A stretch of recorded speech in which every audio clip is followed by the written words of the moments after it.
ડેડિયાપાડાના ધારાસભ્ય અને આદિવાસીઓના લોકલાડીલા એવા ચૈતરભાઈ વસાવાનો આજે જેલવાસ પૂર્ણ થતા ત્યારે સૌ પ્રથમ તેઓ તેમની કુળદેવી હરસિદ્ધિ માતાજીના રાજપીપળા ખાતે દર્શન કર્યા। ત્યારે તેમના સમર્થકો અને આદિવાસી સમાજના આગેવાનોએ તેમનું ભવ્ય સ્વાગત કર્યું। તો આવો જોઈએ આ એક અહેવાલ।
नेताओं उमरगाम થી લઈને અંબાજી સુધી આદિવાસી સમાજના અવાજને દબાવવાની કોશિશ કરી હતી અને એમ કે આદિવાસી સમાજનો કોઈ પણ દીકરો અવાજ ઉઠાવે, અમારા કૌભાંડો ખોલે, અમારી વિરુદ્ધ બોલે તો એને ધારાસભ્ય જેલમાં નાખી દે એટલે બીજા બધા ડરી જાય।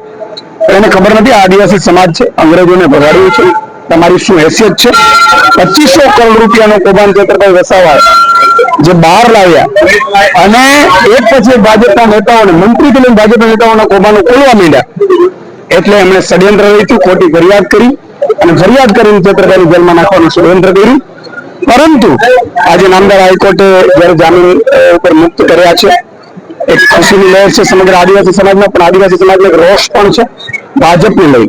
ભાજપે જે ખોટી ફરિયાદો કરાવડાવી છે, ખોટો અત્યાચાર કરાવડાવ્યા છે, ચૈતરભાઈને એના વિસ્તારથી, એના પરિવારથી અને સમાજના અવાજથી જે ઉપાડવાથી રોકવામાં આવ્યું છે એના કારણે આદિવાસી સમાજમાં ખૂબ રોષ છે। મને પૂરો વિશ્વાસ છે કે આગામી સમયમાં તાલુકા, જિલ્લા પંચાયત, નગરપાલિકાની ચૂંટણીમાં આદિવાસી સમાજ ભાજપને લાત મારીને ઝાડુને મત આપીને એનો બદલો લેશે।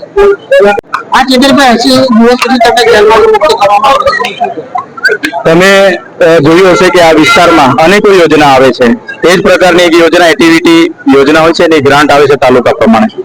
એમાં સરકારી પ્રતિનિધિ તરીકે ધારાસભ્ય અને તાલુકા પ્રમુખ અને અધિકારીઓ સાથે રહીને આયોજન કરવાના હોય છે।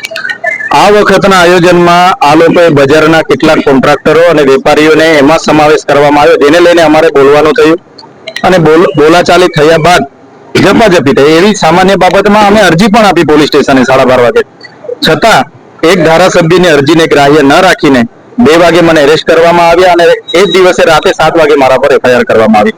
આ સાજિશમાં IPS અહીંના હતા જે તે વખતે એ અધિકારી અને કેટલાક નેતાઓનો આગોતરું આયોજન હતું ને એમાં મને ફસાવવામાં આવ્યું। એમાં 80 દિવસ બાદ આજ મારે નામદાર હાઈકોર્ટનો હુકમ થયો અને મને જામીન મળ્યા છે, ત્યારે એને અમે આવકારીએ છીએ।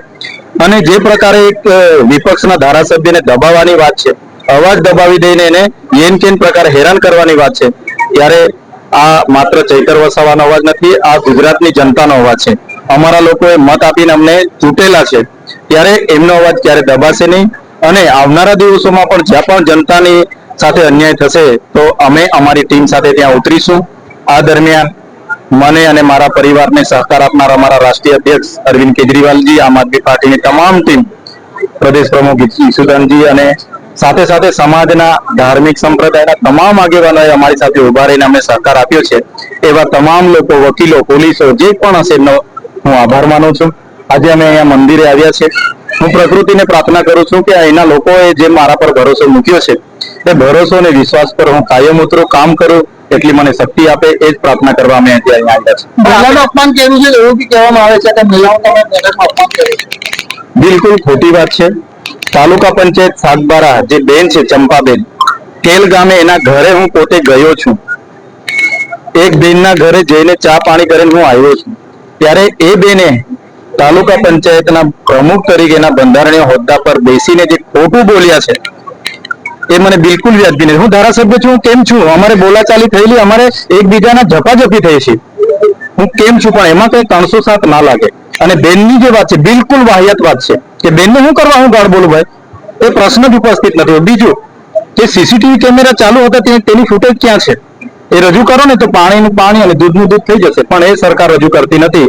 માત્ર ને માત્ર 307 જેવી ગંભીર કલમો ઉમેરીને મને જેલમાં ફસાવી દેવામાં આવ્યો છે.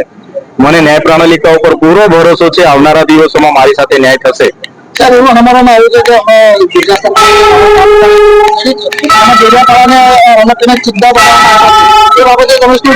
હું હજુ હમણાં જ આવ્યો છું, 80 દિવસ જેલમાં હતો. બહાર શું શું ચાલ્યું છે શું નથી મને ખબર નથી. ત્યાં જેલના નીતિ નિયમો પ્રમાણે રહેવાનું હોય છે, છતાં હું જાણીશ જ્યાં પણ સીમાંકનની બાબતોમાં લોકોની સાથે રહીને અમે સાથે બેસીને સરકારના પ્રતિનિધિ તરીકે સરકારમાં જે કંઈ હશે તે રજૂઆત કરીશું. નવો તાલુકો બનશે તો ચોક્કસ અમે આવકારીએ છીએ. લોકોના વિકાસ માટે જ આગળ વધતું હશે એવું અમે હાલના તબક્કે માનીએ છીએ.